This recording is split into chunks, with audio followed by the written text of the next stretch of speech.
to lose. Concorde 001 made her most important public appearance back end first. She was being nosed out of her hangar by a tractor on the day for which Britain and France and the rest of the world had waited so long. The great, giant, supersonic jetliner was going to fly. A year late, millions of pounds over the estimated cost, and still a very big question mark. These were Concorde's first claims to fame. But on this day, a lot of those question marks would be answered. For Concorde 001, this was the chance to prove she was the super bird everyone had hoped and worked for.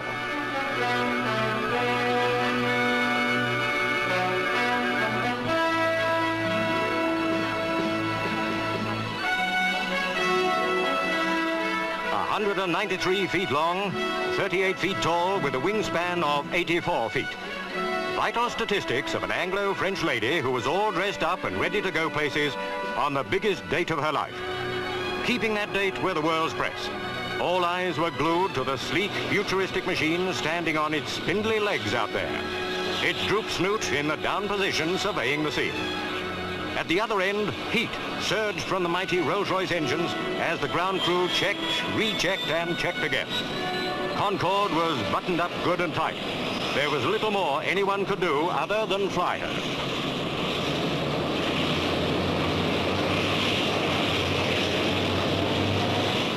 After 6 years of designing and building, delays and progress, the dream was a reality. Concorde nosed slowly out towards the starting point of her flying career. The men chosen to crew the Speedbird on her maiden flight had plenty to do during the last few seconds before takeoff. The all-important final pre-flight check carried out by Chief Pilot André Turcat and his crew went without a hitch. This was it.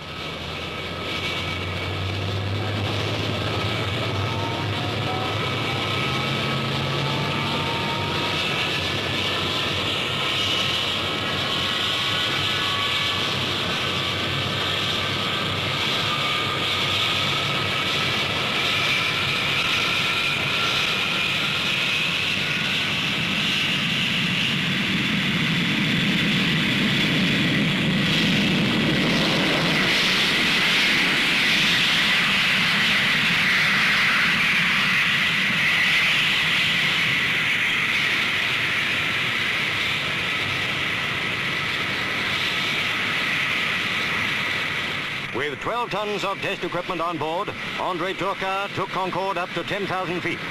She was almost ticking over at less than 300 miles an hour. Nose still in the droop position, undercarriage down. The less for the pilot to do, the better.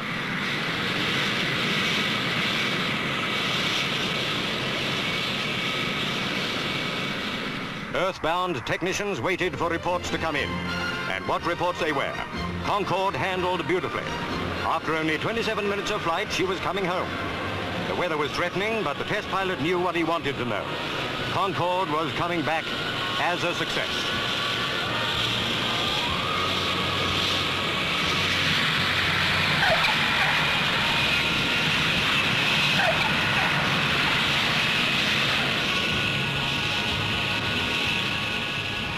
In a few years' time, the sight of Concordes on international airfields all over the world will be commonplace if all goes well. Then there'll be 130 passengers on board. Flying times will have been cut by half. London to New York from 7 hours 40 minutes to 3 hours 25 minutes. But for the moment, there's a lot more flight testing to be done.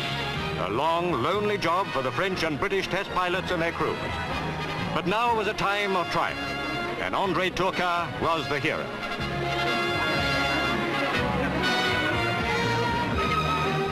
Jubilant senior executives of Sud Aviation and the British Aircraft Corporation greeted the tall, quiet Frenchman who had taken their machine on its successful maiden flight.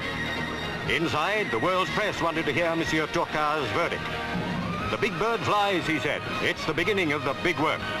If that work goes well, Britain and France stand to make £4,000 million and lead the world of civil aviation."